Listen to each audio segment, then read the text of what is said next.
Guys, അപ്പോൾ കുറേ നാളത്തെ ആഗ്രഹത്തിന് ശേഷം ഇതാ ഞാൻ മേടിച്ചു ഈ സാധനം. വേറെ ഒന്നുമല്ല, നമ്മുടെ ഉണക്കച്ചെമ്മീൻ. ഇത് കഴിച്ചു കഴിഞ്ഞാൽ വയറുവേന എടുക്കും എന്നൊക്കെ പറഞ്ഞിട്ട് അച്ഛനിത് മേടിക്കാറില്ല.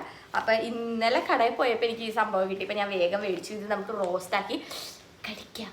അപ്പോൾ ആ ഒരു 20 രൂപയുടെ പാക്കറ്റിൽ ഇത്രയും ചെമ്മീൻ ഉണ്ടാവും. അത് നന്നായി ഒന്ന് വാഷ് ചെയ്ത് എടുക്കണം കേട്ടോ. ശേഷം നമ്മുടെ പാനിലോട്ടാക്കി നന്നായി ഫ്രൈ ചെയ്ത് എടുക്കുക. ഒരു ലോ ഫ്ലെയിമിലിട്ട് ഫ്രൈ ചെയ്താൽ മതി കേട്ടോ. ഒരു 12 ചെറുള്ളി എടുത്ത് അതിന്റെ തൊലിയൊക്കെ കളഞ്ഞ് ഒരു മിക്സിയിലോട്ട് 4 വറ്റൽമുളക്, തൊലി കളഞ്ഞ ചെറുള്ളി, ഒരു 6 വെളുത്തുള്ളി ഇട്ട് നന്നായി ഒന്ന് അടിച്ചെടുക്കുക. അത് അടിച്ചെടുക്കുമ്പോൾ ഈ ഒരു പരിവാവും കേട്ടോ. ചെറുതായിട്ടൊന്ന് അടിച്ചാൽ മതി, അപ്പോഴേക്കും ഈ ഒരു പരിവായി നമുക്ക് കിട്ടും. ഇനി നമ്മുടെ ചെമ്മീൻ ചൂടാക്കിയ പാൻ ഉണ്ടല്ലോ, അതിലോട്ട് ഗ്രൈൻഡ് ചെയ്ത് വെച്ച സാധനങ്ങൾ ഒന്ന് വാട്ടിയെടുക്കുക. നല്ല ഫ്രഷ് വേപ്പ അതിലോട്ടിട്ട് നന്നായി ഒന്ന് വാട്ടിയതിന് ശേഷം നമ്മുടെ മാറ്റി വെച്ച ചെമ്മീൻ അതിലോട്ടിടുക. കഴിഞ്ഞിട്ടില്ല കേട്ടോ പണി. ലേശം ഉപ്പ്, കുറച്ച് മഞ്ഞപ്പൊടി, പിന്നെ മുളക് ഇട്ടു. മുളക് ഇടണതിന്റെ ഷോട്ട് എടുക്കാൻ മറന്നുപോയി, അത് നിങ്ങൾ ഇട്ടാൽ മതി കേട്ടോ. എന്നിട്ട് നന്നായി ലോ ഫ്ലെയിമിൽ ഇട്ടോ ഒന്ന് വറുത്തതിന് ശേഷം നമ്മുടെ സംഭവം റെഡി. ഈ ഒരു ഐറ്റം ഉണ്ടെങ്കിൽ എനിക്കൊരു പറക്കി ചോറുണ്ണാൻ പറ്റും. എന്നാൽ നമുക്ക് ഇതൊന്ന് ടേസ്റ്റ് ചെയ്ത് നോക്കിയാലോ. നല്ല അടിപൊളി ഉണക്കച്ചെമ്മീൻ റോസ്റ്റ് ഇതാ റെഡി ആയിട്ടുണ്ട്.